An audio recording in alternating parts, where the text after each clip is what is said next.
Welcome to Zee Telugu news. నేను శ్రీనివాస్. ఇక details చూస్తే తెలంగాణ ఖజానాలో డబ్బులు లేవని, రుణమాఫీ అమలు సాధ్యం కాదని నిజామాబాద్ ఎంపీ ధర్మపురి అరవింద్ అన్నారు. రైతాంగ సమస్యలపై నిజామాబాద్ ధర్నా చౌక్ లో నిర్వహించిన సత్యాగ్రహ దీక్షలో ఆయన పాల్గొన్నారు. కాంగ్రెస్ ప్రభుత్వం 2 లక్షల రుణమాఫీ అమలు చేస్తామని చెప్పి కమిషన్ పేరిట తప్పించుకుంటోందని ఆరోపించారు. కాంగ్రెస్ హయాంలో రైతులకు భరోసా లేదని, మద్దతు ధరపై 500 బోనస్ ఇవ్వడం లేదని విమర్శించారు. రైతులు పంట నష్టపోయి నెల రోజులు గడిచినా పరిహారం ఇవ్వలేదని మండిపడ్డారు అరవింద్. నీవు చేసిన దొంగ వాగ్దానం ఏంటి?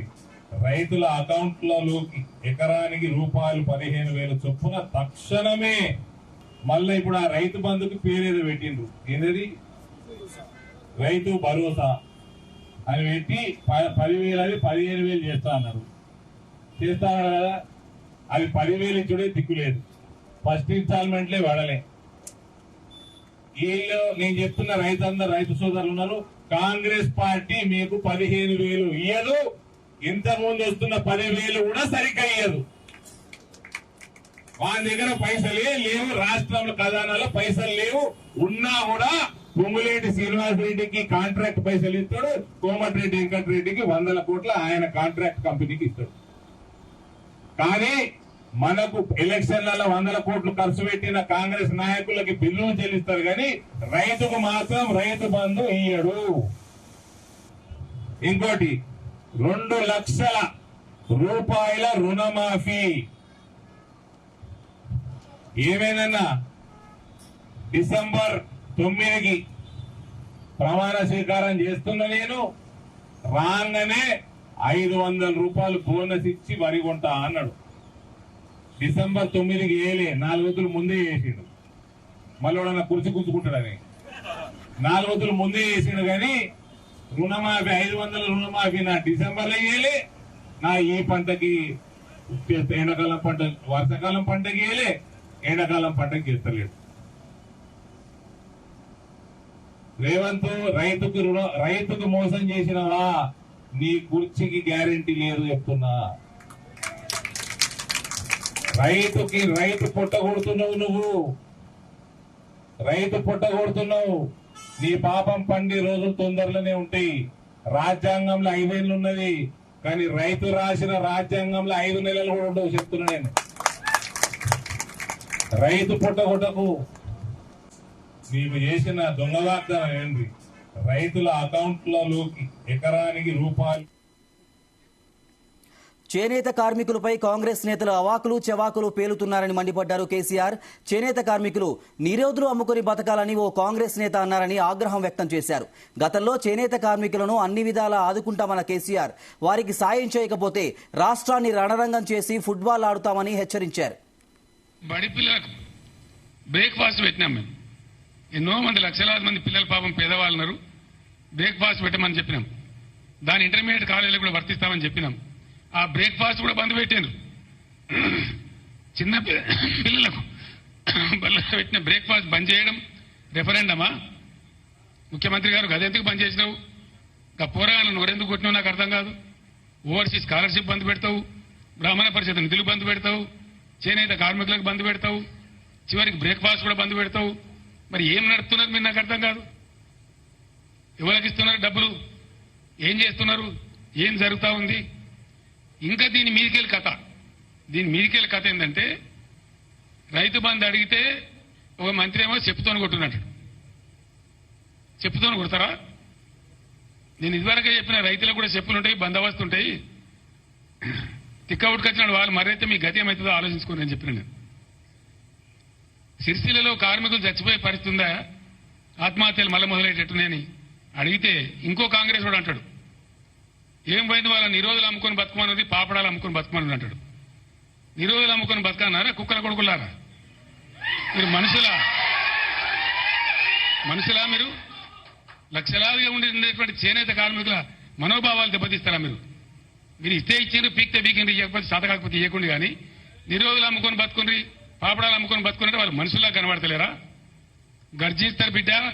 చేనేత కార్మికులే ఇలా పులులే గర్జిస్తారు, మిమ్మల్ని తరిమి కొడతారు, జాగ్రత్త అని చెప్పి నేను హెచ్చరిస్తా ఉన్నా. వెంటనే బతుకమ్మ చీరలే కానీ, మరో చీరలే కానీ, స్కూల్ యూనిఫామ్లే కానీ అవన్నీ కూడా బకాయిలు ఇమీడియట్ విడుదల చేయండి.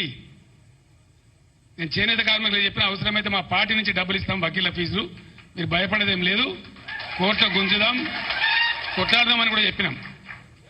రేపు ధర్నా తర్వాత కూడా స్పందించకపోతే, ఆర్డర్లు రాకపోతే 3-4 రోజులలో ఖచ్చితంగా హైకోర్టులో దావా వేస్తాం. రాష్ట్రంలో కరువు పరిస్థితులను అధిగమించడంలో కాంగ్రెస్ సర్కార్ ఘోరంగా విఫలమైందన్నారు మాజీ మంత్రి జగదీష్ రెడ్డి. రాష్ట్రంలో కాంగ్రెస్ అసమర్థ పాలనతో రైతాంగం తీవ్రంగా నష్టపోయిందన్నారు. 100 రోజులకు పైగా పాలనలో ప్రజలకు ఉపయోగపడే పని ఒక్కటి కూడా చేయలేదన్నారు జగదీష్ రెడ్డి. ఇవాళ కూడా నీళ్ళు గోదావరిలో పోతున్నాయి. ప్రధాన చూసిన నీళ్ళు చూడండి, మన వాళ్ళు వెళ్ళి ఒక మాట చెప్పరా. ఇంకొక వైపు విద్యుత్ నిర్వహణ సరిగ్గా లేక మంచిళ్ళకు కూడా ఇబ్బందులు ఏర్పడతా ఉన్నాయి. వాస్తవానికి మంచిళ్ళకి ఇబ్బంది ఏర్పడే అవసరమే లేదు.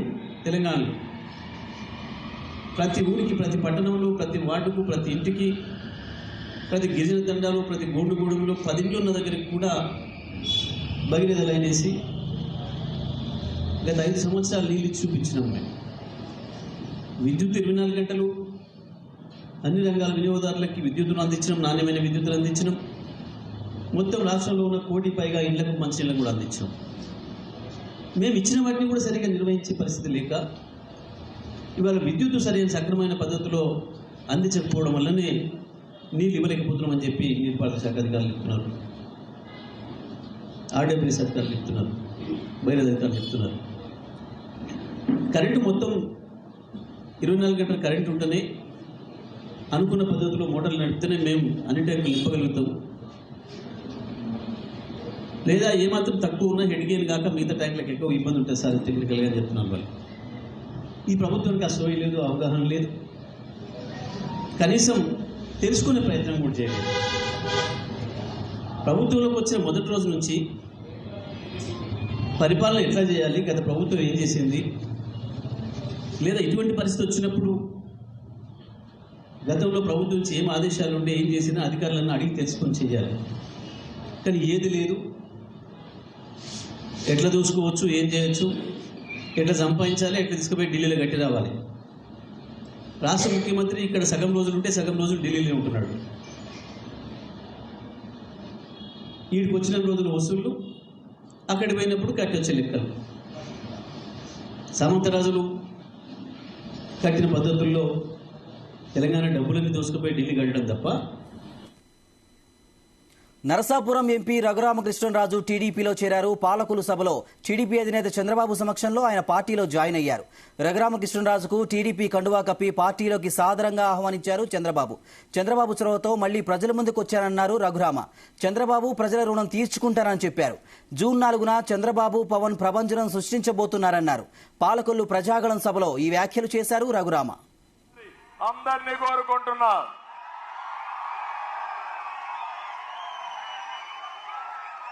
నారా చంద్రబాబు నాయుడు గారు గతంలో నా ప్రాణాలకి ముప్పు వాటిల్లినప్పుడు ఆ రోజు రాత్రి ఆయన నిద్రపోకుండా లాయర్స్తో మాట్లాడటమే కాకుండా నా కుటుంబ సభ్యులు అందరినీ, నా భార్యని, నా కుమార్తెను, కొడుకును కూడా తొందరపడొద్దమ్మా, నేను ఉన్నాను అని చెప్పి, ఉన్నాను విన్నాను అని సొల్లు కబుర్లు చెప్పేవాళ్ళు కాదు.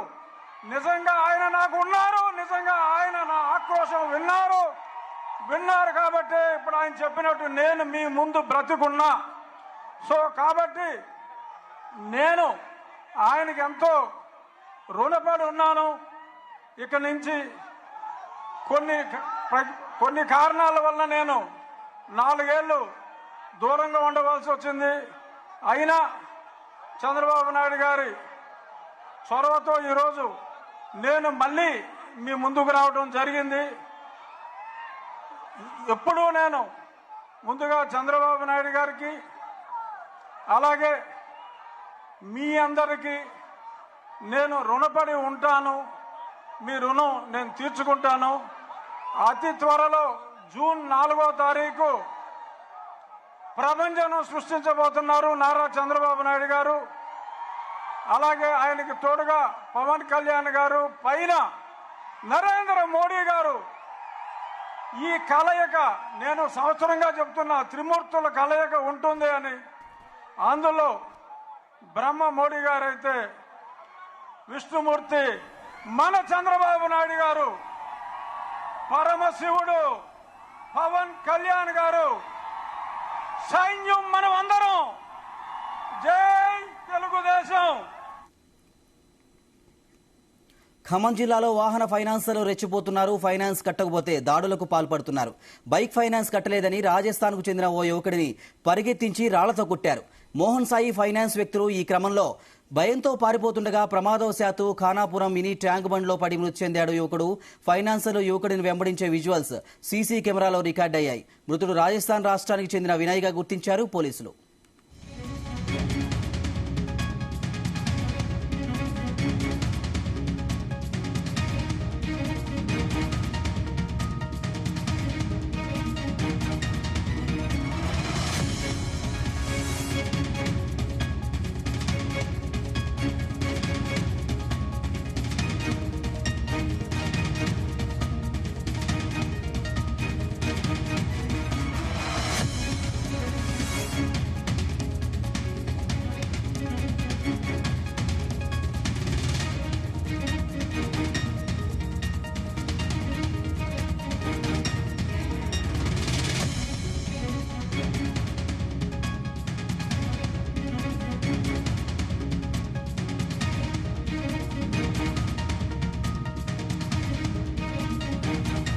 ఖమ్మం జిల్లాలో వాహన ఫైనాన్సర్లు రెచ్చిపోతున్నారు. ఫైనాన్స్ కట్టకపోతే దాడులకు పాల్పడుతున్నారు. బైక్ ఫైనాన్స్ కట్టలేదని రాజస్థాన్కు చెందిన ఓ యువకుడిని పరిగెత్తించి రాళ్లతో కొట్టారు మోహన్ సాయి ఫైనాన్స్ వ్యక్తులు. ఈ క్రమంలో భయంతో పారిపోతుండగా ప్రమాదవశాత్తు ఖానాపురం మినీ ట్యాంక్ బండ్లో పడి మృతి చెందాడు యువకుడు. ఫైనాన్సర్లు యువకుడిని వెంబడించే విజువల్స్ సీసీ కెమెరాలో రికార్డయ్యాయి. మృతుడు రాజస్థాన్ రాష్ట్రానికి చెందిన వినయ్గా గుర్తించారు పోలీసులు.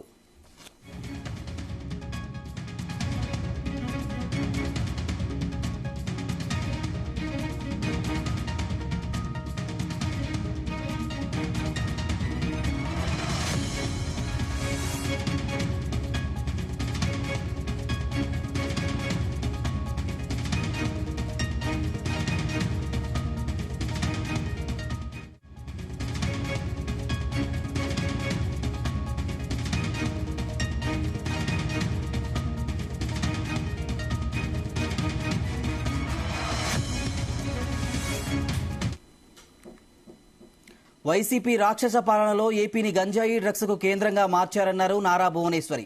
రాష్ట్రంలో వైసీపీ కల్తీ మద్యం ఏరులై పారుతోందన్నారు. వైసీపీ ప్రభుత్వం వచ్చాక ఏపీకి ఒక్క పెట్టుబడి కూడా రాలేదన్నారు. నంద్యాలలో నిజం గెలవాలి యాత్రను కొనసాగిస్తున్నారు నారా భువనేశ్వరి. చంద్రబాబు అరెస్టును జీర్ణించుకోలేక గుండెపోటుతో మృతి చెందిన వారిని ఆమె పరామర్శిస్తున్నారు.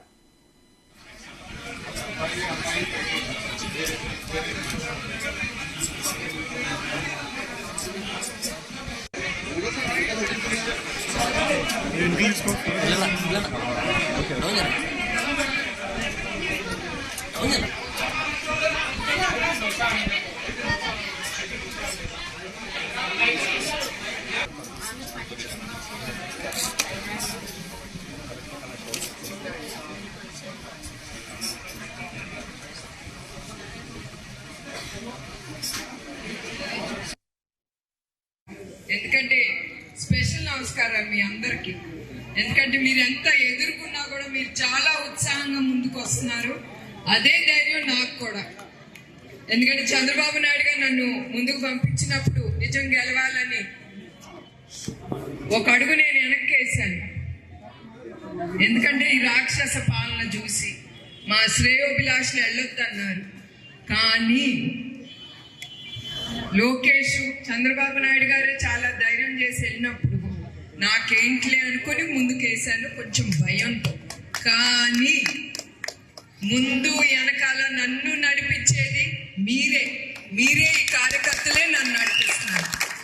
ఇప్పుడు కూడా మీరే ఉన్నారు నాతో పాటు అండగా.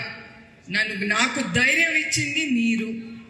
మీ రుణం నేను తీర్చుకోలేను. మీ అందరికీ పేరున నా కుటుంబం తరఫు నుంచి మీ అందరికీ పాదాభివందనాలు. ఎందుకంటే మన పార్టీ తెలుగుదేశం పార్టీ చాలా ఎదుర్కొన్నాం, ముందులా ఎదుర్కొన్నాం. ఈ 5 ఏళ్ళలో ఇంకా ఎదుర్కొన్నాం చాలా అరాచకాలు. ప్రతి ఒక్కళ్ళు కార్యకర్తలు చాలా ఎదుర్కొన్నారు.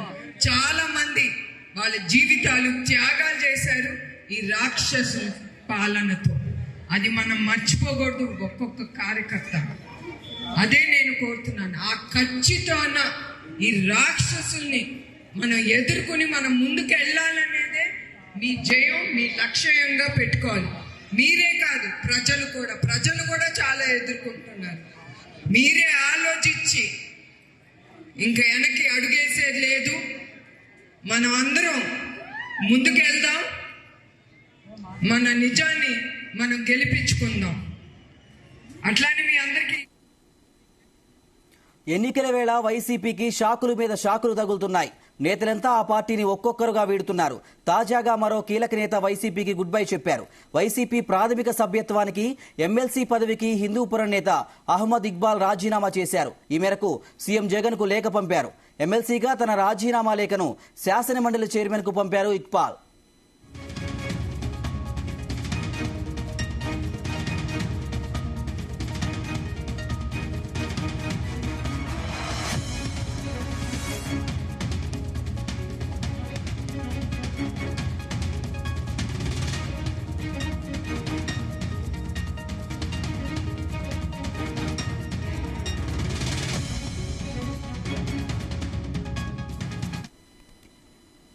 సికింద్రాబాద్ లో గులాబీ జెండా ఎగరాలని పిలుపునిచ్చారు బీఆర్ఎస్ ఎంపీ అభ్యర్థి పద్మారావు గౌడ్. 10 ఏళ్లలో ప్రభుత్వం చేపట్టిన అభివృద్ధి సంక్షేమ పథకాలను ప్రజలకు వివరించారు. గత ఎన్నికల్లో ఇచ్చిన మెజార్టీ కంటే ఈ ఎన్నికల్లో ఎక్కువ మెజార్టీ రావాలన్నారు. ఎమ్మెల్యే ముఠా గోపాల్ హైదరాబాద్లోని ముషీరాబాద్ నియోజకవర్గంలో బీఆర్ఎస్ సమన్వయకర్తల సమావేశంలో స్థానిక బీఆర్ఎస్ నేతలు భారీ సంఖ్యలో పాల్గొన్నారు.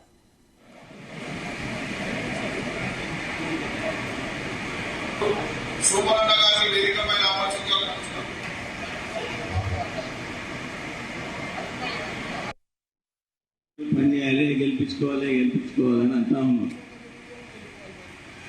వాళ్ళంతా కష్టపడుకుంటే ఈ రైస్ మీద మనం ఇక్కడికి వస్తుంటే అది ఎవరు చెప్తున్నారు. గోపాలనే చెప్తాడు అనుకున్నా, గోపాలన కూడా చెప్తలేదు. వీళ్ళందరి తరఫున నేను మీకు చెప్తా ఉన్నా, తెలంగాణ ఉద్యమకాలం నుండి కూడా మీరంతా కూడా ఏ జిల్లాకు పిలిపించినా వరంగల్ కానీ, నల్గొండ కానీ, ఆదిలాబాద్ కానీ, కరీంనగర్ కానీ, తెలంగాణ జిల్లాలు అన్నింటిలో పాల్గొని దాదాపు 14 సంవత్సరాలు ఉద్యమాలు చేసి రాష్ట్రాన్ని సాధించుకున్నాం. నాకు అనిపిస్తా ఉంది, ఇంట్లో కూడా మాట్లాడుతున్నాం. వాళ్ళు మీటింగ్లో చెప్తే వీళ్ళందరూ ఏమన్నా ఇబ్బంది పడుతున్నాం అని చెప్తలేను. 14 సంవత్సరాలు పోరాటాలు చేసి తెలంగాణ రాష్ట్రాన్ని తెచ్చుకున్నాం కదా. ఈ పార్లమెంట్ ఎన్నికల్లో అసెంబ్లీ అనేది మనకు పెద్ద అనిపిస్తుంది. నాకైతే విచిత్రం అనిపిస్తుంది.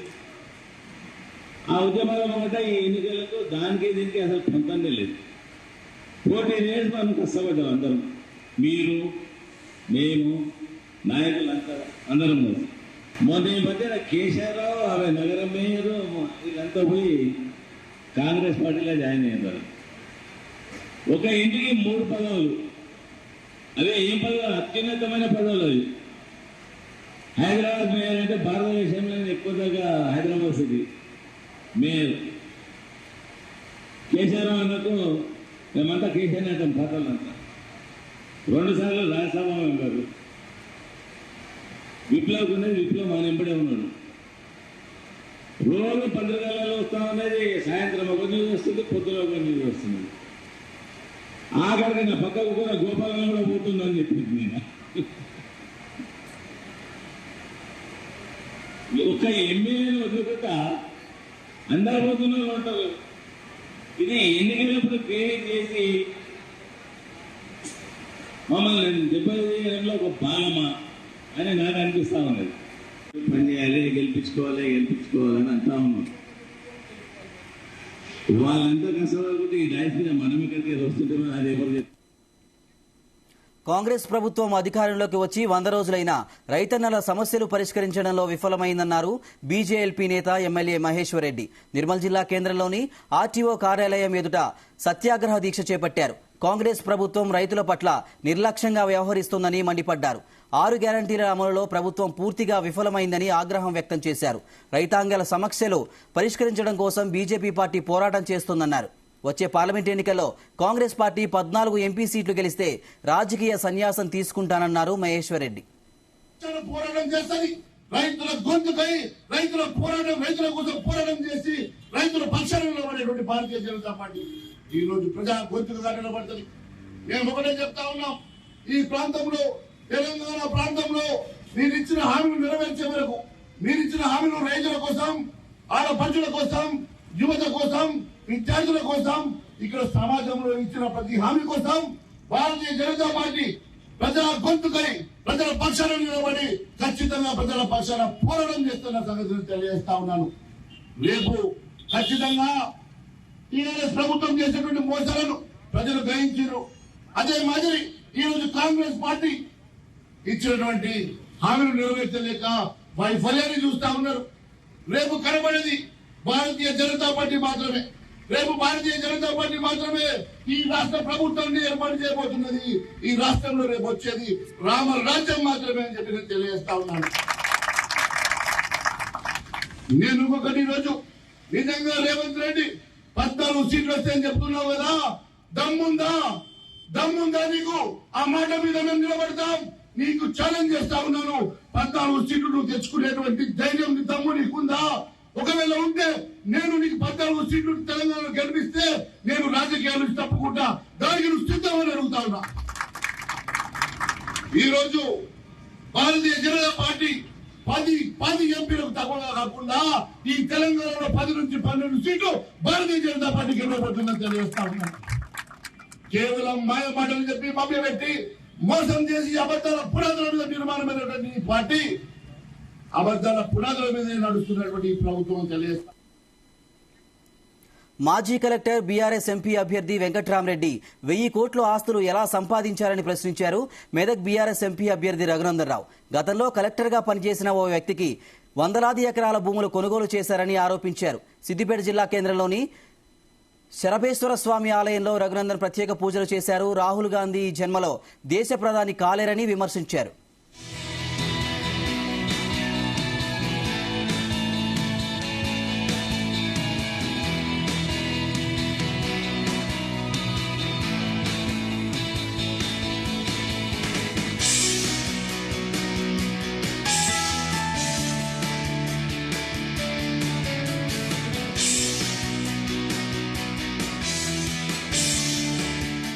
మంత్రి, ఎంపీ, ఎమ్మెల్సీలు, జడ్పీ చైర్మన్లు ఓ 20 కార్లు వేసుకొని వస్తుండే. పాపం దుబ్బాకల రఘునందన్ ఒక్కని చేసి ఓ కొబ్బరికాయ కొడితే, ఓ శిలాఫలకం మీద రఘునందన్ పేరు వస్తే ఆయనకేదో సిద్దిపేటలో భూకంపం వచ్చినట్టు మా దుబ్బాకకు 30 కార్లు వేసుకొని 100 మంది పోలీసులు వేసుకొని వస్తుండే. ఇది ఈ గంట పౌరుషం ఇది. యాదించుకో ఒక్కసారి. ఈ గంట ముందుగానే ఈ గంట మీద ఉంటున్నాం, ఈ గంట మీద రఘునందన్ 610 జీవో అమలు కావాలని కొట్టాడు. ఇవి bulletin updates. Keep watching Zee Telugu news. నిజం నిక్కచ్చిగా.